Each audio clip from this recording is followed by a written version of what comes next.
जय हिंद दोस्तों, कैसे हैं आप लोग। आज की वीडियो में हमारे पास है यूपी बोर्ड क्लास 12th के हिंदी का मॉडल पेपर। और ये पेपर आपके बोर्ड एग्ज़ाम 2024 के लिए बहुत ही इम्पॉर्टेंट है, क्योंकि इस पेपर से कुछ क्वेश्चंस आपके बोर्ड एग्ज़ाम में पूछे जाते हैं, चाहे वो 1 नंबर 2 नंबर हो या 10 नंबर 15 नंबर 20 नंबर हो।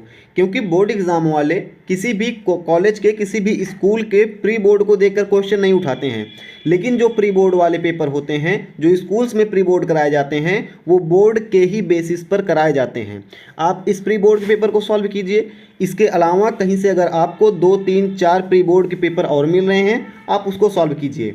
अगर आपने अलग अलग स्कूलों के कम से कम 5 प्री बोर्ड के क्वेश्चंस पेपर सॉल्व कर लिए, तो आप विश्वास मानिए आपकी तैयारी एकदम एक्सट्रीम लेवल पर हो जाएगी। और लगभग जितने भी बोर्ड एग्जाम में क्वेश्चंस पूछे जाएंगे, वो सारे क्वेश्चन 5 पेपर को सॉल्व करने के बाद आप सॉल्व कर पाएंगे। आपको कहीं भी कोई भी दिक्कत नहीं होगी। इसीलिए जितने भी आपको प्री बोर्ड के क्वेश्चंस मिल रहे हैं, सभी क्वेश्चंस को देखिए। अगर आप उनको सॉल्व नहीं कर सकते हैं, कम से कम सभी क्वेश्चंस के आंसर को याद कर लीजिए। जो क्वेश्चन नहीं आ रहा है उसको आप आसानी से कॉपी में लिखिए और उनको याद कीजिए। चलिए देखते हैं हम पहला क्वेश्चन। हमारा पहला क्वेश्चन है, जयशंकर प्रसाद का अपूर्ण उपन्यास है। तो इनका अपूर्ण उपन्यास है इरावती। इनका तीसरा उपन्यास था जो कि अपूर्ण है। ठीक है, तीसरा उपन्यास था और ये अपूर्ण ही रह गया, इनकी मृत्यु हो गई। तो ये आपका राइट आंसर हो जाएगा सा वाला। आगे बढ़ेंगे। अगला हमारा क्वेश्चन है, आनंद कादम्बिनी पत्रिका के संपादक थे। तो आनंद कादम्बिनी पत्रिका के संपादक कौन थे? बद्री नारायण चौधरी जी, ये हैं आनंद कादम्बिनी पत्रिका के संपादक। अगला क्वेश्चन है, ठेठ हिंदी का ठाठ, इसके लेखक कौन है? ठेठ हिंदी के ठाठ के। तो राइट आंसर है अयोध्या सिंह उपाध्याय जी। अगला क्वेश्चन है हमारा, हिंदी गद्य की विधाओं में मुख्य विधा नहीं है। तो रेखा चित्र आपका मुख्य विधा नहीं है। नाटक, एकांकी और उपन्यास मुख्य विधाएं हैं। जो रेखा चित्र है इसको हम कथेतर विधाएं कहते हैं। ये मुख्य विधा के अंदर नहीं आती है। हम लिखते जरूर हैं, लेकिन ये मुख्य विधा नहीं होती है, मुख्य विधा से अलग होती है। अगला हमारा क्वेश्चन है, हिंदी प्रदीप किस युग की पत्रिका है?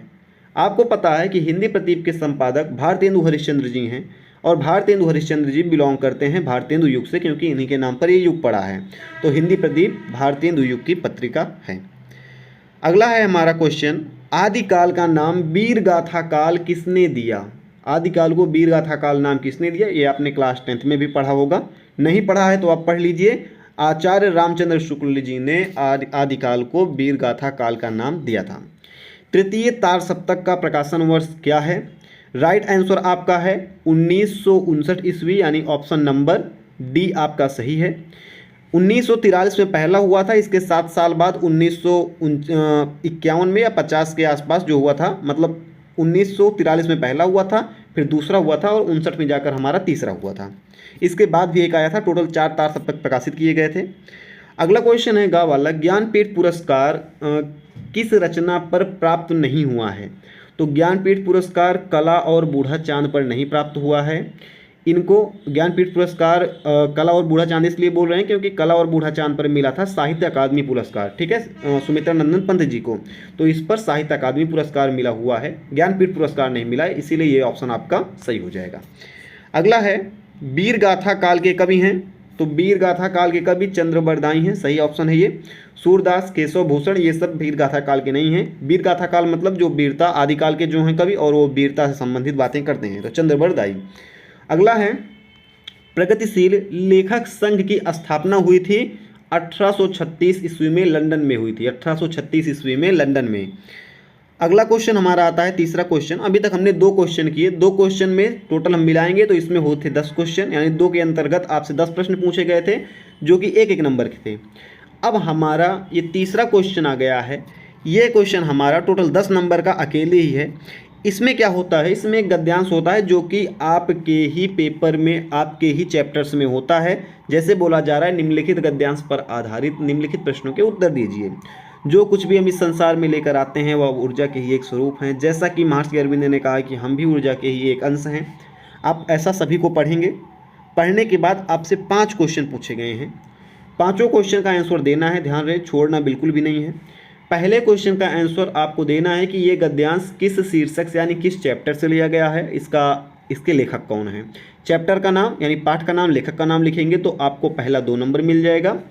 फिर ये तो हो गया 2 नंबर बात। अगर आप ये चैप्टर का नाम और लेखक का नाम आपको नहीं पता है तो ये 2 नंबर आपको नहीं मिलेगा। लेकिन अगर आपने इन चारों क्वेश्चन को यानी इस 8 नंबर को किया और आपको 8 नंबर में कुछ भी नहीं आता था तब भी 4 नंबर आपको मिल जाएगा, अगर आप बना कर लिखेंगे तब भी। तो यानी कि अगर आपको पहला नहीं आ रहा है तो भाई कोई बात नहीं है, लेकिन आपको पहले को मान चलिए हम छोड़ दें तो इन चारों क्वेश्चन को जरूर करना है। रेखांकित अंश की व्याख्या दिया गया है, भाई व्याख्या नहीं आ रहा है आप कुछ भी कर लीजिए। अगर मान चलिए आपको व्याख्या नहीं आ रहा है जो कि इतने का बोला है तो आप इतना पूरा उतार दीजिए, 2 में से 1 तो मिलेगा। फिर उसके बाद कुछ क्वेश्चंस पूछे जाएंगे जो कि आपको इन सभी क्वेश्चंस के आंसर इसी पैराग्राफ में मिलेंगे। आपको इसी पैराग्राफ में इनके आंसर ढूंढने हैं और कुछ आंसर अपने मन से बनाना है जो कि इसमें मिलेंगे। थोड़ा आपको एक्सटेंड करना पड़ेगा अपने मन से उसको और आपको लिख देना है। टोटल 5 क्वेश्चन है, 5 क्वेश्चन का वेटेज है 10 नंबर। 10 में से सभी क्वेश्चन करते हैं, कोई क्वेश्चन नहीं आ रहा है तो कम से कम 5 नंबर आपको मिल जाता है। आगे बढ़ेंगे हम। ये आपका दूसरा पैराग्राफ है। अगर आपको ये वाला नहीं आ रहा है तो आप इस वाले को कर सकते हैं। मेनली इसमें देखा जाता है कि अगर आपको ऊपर वाले पैराग्राफ के चैप्टर का नाम नहीं पता है तो आप प्रेफर करते हैं दूसरा वाला। अगर आपको दूसरे का भी नहीं पता है तो आप पहला वाला ही कर देते हैं चैप्टर के नाम से, फिर कोई फर्क नहीं पड़ता। 4 क्वेश्चन आपको वैसे भी करने ही होते हैं और 4 क्वेश्चन के आंसर वैसे भी आपको उसी पैराग्राफ में ही मिल जाते हैं। इसके बाद हमारा चौथा क्वेश्चन होता है 10 नंबर का। ये भी सेम होता है। अभी ऊपर आपने देखा कि हमने देखा कि कैसे हमें एक पैराग्राफ दिया है जिसमें एक क्वेश्चन का हमें संदर्भ लिखना है, यानी कि एक क्वेश्चन में पाठ का नाम लेखक का नाम लिखना है और जो बाकी के 4 क्वेश्चन हैं उसके आंसर आपको ऊपर वाले पैराग्राफ से ही मिल रहे हैं। सेम आपका चौथा क्वेश्चन भी है। इसमें आपको एक पद्यांश दिया जाएगा, एक कविता दी जाएगी 2 लाइन 4 लाइन की। आपको क्या करना है, पहले में पाठ का नाम लिखना है और लेखक का नाम लिखना है पहले क्वेश्चन के आंसर में। फिर आपको एक व्याख्या दी जाएगी, व्याख्या कुछ नहीं करना है, जो भी रेखांकित है उसकी आपको व्याख्या करनी है, आप व्याख्या करेंगे अच्छे से। फिर जो 3 क्वेश्चन रहेंगे उसका आपको आंसर का जो गेस है आप आंसर गेस करेंगे, यहाँ से एक्सटेंड करेंगे अपने मन से और लिख देंगे। इसमें भी 10 नंबर आपको टोटल है। 10 में से अगर आप सभी क्वेश्चन अटेंड करते हैं तो 5 नंबर आपको कम से कम मिल जाता है। 5 कभी नहीं करता, लेकिन शर्त यह है कि आपको 5 क्वेश्चन को प्रश्नोत्तरांक डालकर आप लिखें, उसे लिखना होता है।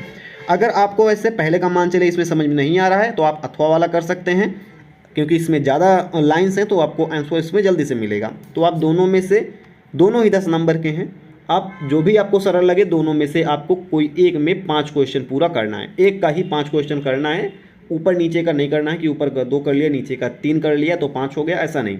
अगर आप कर रहे हैं तो या तो इसका 5 पूरा कीजिए या तो इसका 5 पूरा कीजिए, दोनों में से कोई एक आप 5 पूरा कर देंगे। आगे बढ़ेंगे। अगला हमारा क्वेश्चन है 5वां क्वेश्चन है, निम्नलिखित में से किसी एक लेखक का साहित्यिक परिचय देते हुए उनकी प्रमुख रचनाओं का उल्लेख कीजिए। ठीक है, हम आपको जैसे यहाँ पर देखेंगे 3 ऑप्शंस मिले हुए हैं। आपको 3 ही ऑप्शन आपके बोर्ड परीक्षा में मिलेंगे। 3 ऑप्शन मिलेंगे गद्य में, यानी गद्य का साहित्यिक परिचय लिखने में गद्य वाले लेखक का, और 3 ऑप्शन मिलेंगे आपको पद्य वाले कवि का साहित्यिक परिचय लिखने के लिए। 3 में से जिसका भी आपको किसी एक का पता है, ऊपर आपको एक लेखक का और एक साहित्यिक परिचय का साहित्यिक परिचय और उसकी रचनाएं लिखनी है। आप तीनों में से किसी का भी कर सकते हैं, कोई बाध्य नहीं है। 5 नंबर का है, यानी कि 5 नंबर अगर आप साहित्यिक परिचय लिखते हैं तो लेखक का 5 नंबर मिल जाएगा, प्लस में कवि का साहित्यिक परिचय लिखेंगे 5 नंबर मिल जाएगा। दोनों क्वेश्चंस मिलाकर 10 नंबर होंगे। आगे बढ़ेंगे। आगे आता है कहानी का सारांश। कहानी आपको सारी पढ़नी है, कलाटी है, बहादुर है, ध्रुव यात्रा है, जो भी है आपको सारी कहानियाँ पढ़नी है। कहानी का सारांश लिखने का आएगा, भूमिका लिखने के लिए आएगा, उद्देश्य लिखने के लिए आएगा। 3 क्वेश्चन बनते हैं। अगर आपने कहानी पढ़ी है, कहानी आपको याद है तो आप सारांश भी लिख देंगे, भूमिका में भी आप सारांश लिख देंगे, काम चल जाएगा, उद्देश्य में भी सारांश ही लिख देंगे, काम चल जाएगा। सारांश बोल रहा है तो आपको हेडिंग डालकर लिखना होता है, भूमिका बोल रहा है, उद्देश्य बोल रहा है तो आप बिना हेडिंग के भी लिख देते हैं। 5 में से आपको 3 नंबर आसानी से मिल जाते हैं। 5 में 5 बड़ा ही मुश्किल होता है यहाँ पर पाना, लेकिन 5 में से 3 नंबर मिल जाते हैं। आगे बढ़ेंगे। ये है हमारा स्वपठित खंड काव्य के आधार पर आपको किसी सर्ग का सार लिखने के लिए आता है, या फिर किसी पात्र का चरित्र चित्रण करने के लिए आता है, या फिर बोलेगा इस सर्ग की व्याख्या कीजिए, यानी कि कोई सर्ग देगा कि इस सर्ग का आप सार लिखिए, व्याख्या कीजिए, या फिर बोलेगा कि आप इसके प्रमुख पात्र का या फिर पात्र का नाम लिख देगा कि इस पात्र का चरित्र चित्रण कीजिए, इसकी 5 विशेषताएं बताइए या चरित्र चित्रण कीजिए। 2 चीज़ें आती हैं आपके विद्यालय में जो भी खंड काव्य पढ़ाया जा रहा है, हर जिले का अलग होता है, तो आपके ज़िले में जो भी खंड काव्य लगा है, जो भी आपके टीचर पढ़ा रहे हैं, आप उस खंड काव्य को पढ़िए। उसमें आप सभी सर्ग के का व्याख्या कर लीजिए, व्याख्या याद कर लीजिए, और जो उसमें मुख्य पात्र है उसका आप चाहे चित्रण याद कर लीजिए। आपका यहाँ से ये फंस जाएगा। आगे बढ़ेंगे 8वें क्वेश्चन पर। 8वें क्वेश्चन में क्या है, ये आपसे दिया गया है, 2 गद्यांश दिए गए हैं, दोनों को पढ़ लीजिएगा। पढ़ने के बाद आपसे बोला जाएगा कि आप इसमें किसी एक का संदर्भ लिखिए और हिंदी में अनुवाद कीजिए। संदर्भ लिखने के लिए आपको मिलते हैं कितने नंबर? संदर्भ में आपको मिलते हैं 2 नंबर और हिंदी अनुवाद में मिलते हैं आपको 5 नंबर। टोटल क्वेश्चन होता है आपका ये 7 नंबर का। 2 आपको ऑप्शंस दिए जाते हैं, जैसे कि यहाँ पर दिए गए हैं। यहाँ आप देखेंगे ये पहला आपका संस्कृत गद्यांश है, ये दूसरा संस्कृत गद्यांश है। आप दोनों में जो भी सॉल्व करना चाहें आप कर सकते हैं, कोई बाध्य नहीं है। जो भी इसमें क्वेश्चंस पूछे गए हैं, क्वेश्चंस के आंसर आपको देना पड़ेगा। क्वेश्चन यानी कि संदर्भ आपको लिखना पड़ेगा, प्लस में हिंदी में अनुवाद करना पड़ेगा। दोनों में एक करना है। महामना बाल विवाह यहाँ पर आपको ये आसानी से कर लेंगे, करना चाहेंगे तो। इसको आपने बहुत बार पढ़ा है। वाराणसी नगरी, जातक कथा, महात्मना, मालवीय, 3 में से एक ना एक हर बार कुछ ना कुछ फंस जाता है। आपने ज़्यादा पढ़ा है, बहुत अच्छी बात है, लेकिन 3 अगर आपने नहीं पढ़ा है तो इन तीनों को आप ज़रूर से ज़रूर पढ़िएगा। आगे बढ़ेंगे। इसी तरह जैसे अभी आपने यहाँ पर देखा कि आपको संदर्भ में इसका संदर्भ लिखना है इस संस्कृत गद्यांश में और हिंदी में अनुवाद करना है। इसी तरह संस्कृत का आपको पद्यांश मिलेगा। इस पद्यांश का आपको हिंदी में अनुवाद करना होता है और इसका संदर्भ लिखना होता है। यहाँ पर भी बोला जा रहा है कि संदर्भ लिखिए और प्लस में हिंदी में अनुवाद कीजिए। दोनों आप कर लेते हैं अच्छे से तो 7 नंबर मिल जाता है। दोनों क्वेश्चन मिलाकर वेटेज होते हैं 14 नंबर।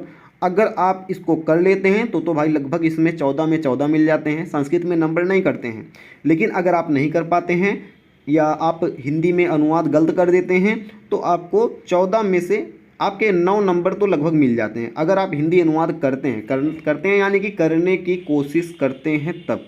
अगर आप कोशिश भी नहीं करेंगे तो आपको नंबर नहीं मिलेंगे। तो कोशिश ज़रूर करना है, कोई भी क्वेश्चन छोड़कर नहीं आना है। आगे बढ़ेंगे। अगला क्वेश्चन है हमारा यहाँ पर 9वां क्वेश्चन।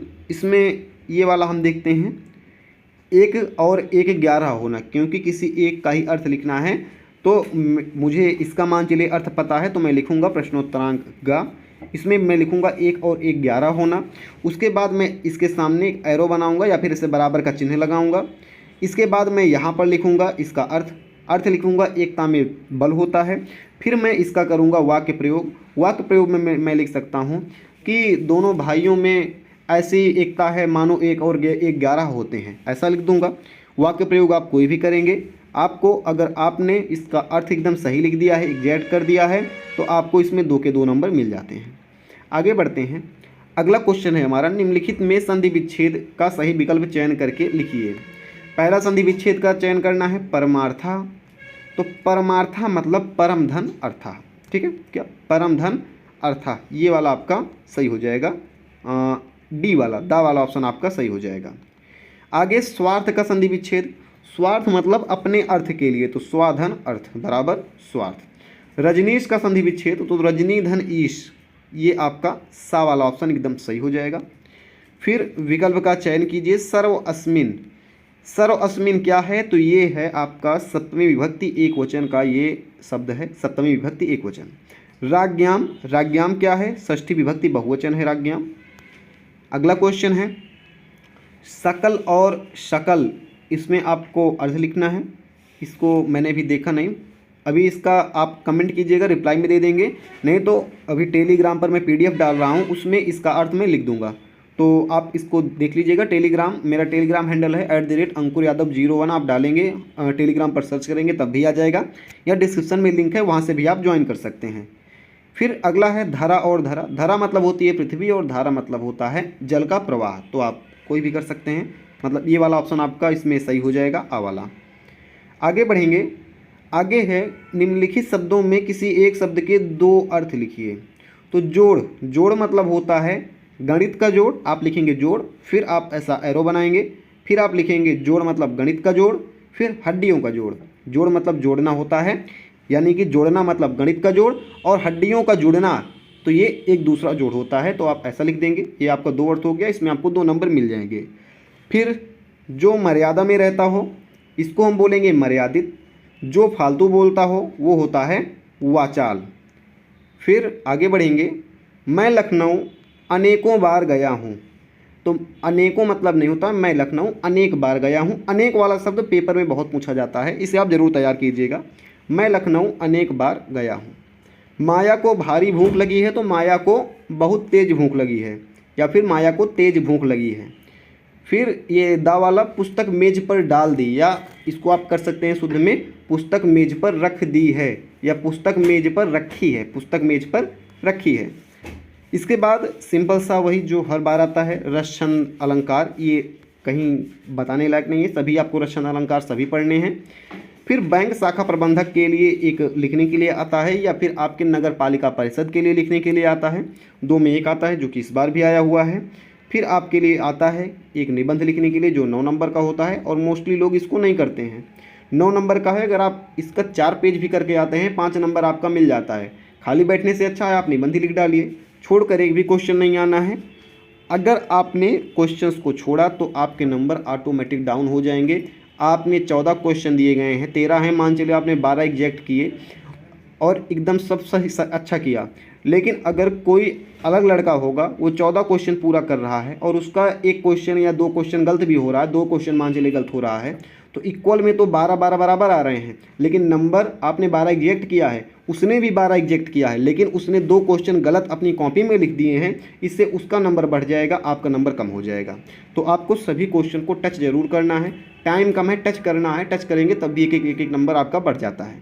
फिलहाल इस वीडियो में इतना ही था। इसका आपको PDF चाहिए, आप टेलीग्राम पर जाइए, @AnkurYadov01 आप सर्च कर सकते हैं टेलीग्राम पर, या फिर आप डिस्क्रिप्शन में दी गई लिंक से आप ज्वाइन कर सकते हैं। हम मिलते हैं इसी किसी नेक्स्ट वीडियो में। जय हिंद।